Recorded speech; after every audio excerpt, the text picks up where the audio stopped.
Hello friends, I am Riyanka Chakraborty. Today I am here for some reason. I think in this pandemic situation, you are facing a lots of problem in your study. So I am here today to share some knowledge of electronics with you. So for that reason, first of all, we have to know about electronics. So what is electronics? It is the word that is coming from electron.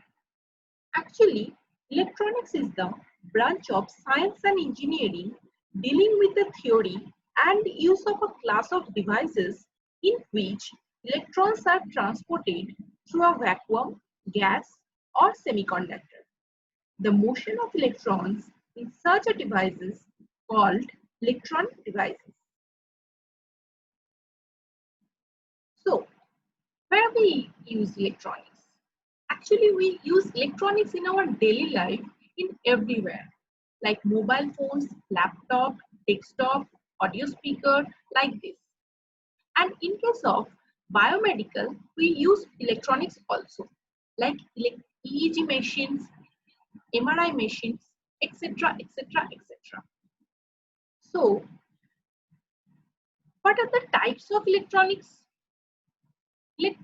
Electronics can be broadly classified into two branches, like physical electronics and electronics engineering.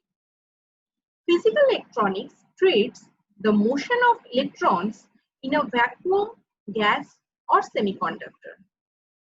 And the design, fabrication, and application of electron devices form the subject matter of electronics engineering.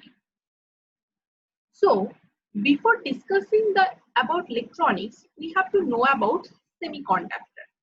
And for that reason, we have to know the atomic structure of elements. So here the structure of aluminium. We know the atomic number of aluminium is 30.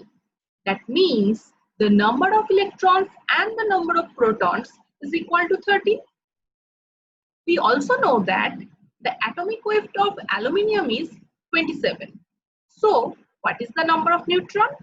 That is equal to 14. In this way, we can determine the atomic structure of any materials. So now we have to know about valence electron. The electrons in the outermost orbit of an atom is called valence electron. The maximum number of valence electrons can be 8. The valence electrons determine the physical, chemical, and electrical properties of a material.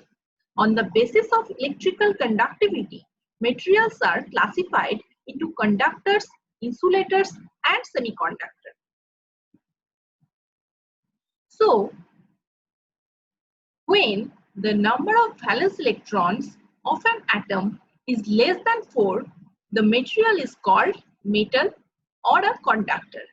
In the first figure, we see the atomic structure of aluminium, where the number of valence electrons, that means the electrons in the outermost orbit, is equal to 3. That is obviously less than 4. So the aluminium is a conductor. And same way, in the second figure, we can see it is the atomic structure of a sodium, where the number of valence electron is 1. So sodium is also a conductor. Like this, gold, silver, copper, all these are metal. In case of insulator, when the number of valence electrons of an atom is greater than 4, that is called non-metal or insulator. In the first figure, we can see that the number of valence electron is 8, that is greater than 4.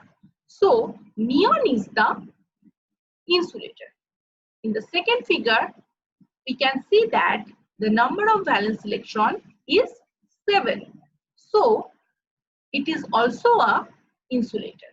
Like this, neon, sulfur, glass, wood, all these are non-metals or insulators. Now, the semiconductors. When the number of valence electrons of an atom is exactly 4, that material is known as semiconductor. In the above figure, we can see the atomic structure of silicon, germanium, and carbon respectively, where the number of valence electron is exactly 4. So we can say that the silicon, germanium, carbon, all these are semiconductors. Now we have to know about free electrons. Is valence electron and free electrons are same? No, all valence electrons are not the free electrons. The valence electrons, which are very loosely attached to the nucleus, are known as free electrons. So we can say that the conductors have large number of free electrons, insulator practically have no free electrons, and the semiconductor have very few free electrons. So friends, that's all for today. If you like my videos, please like and subscribe my channel to stay up to date. So, thank you and goodbye.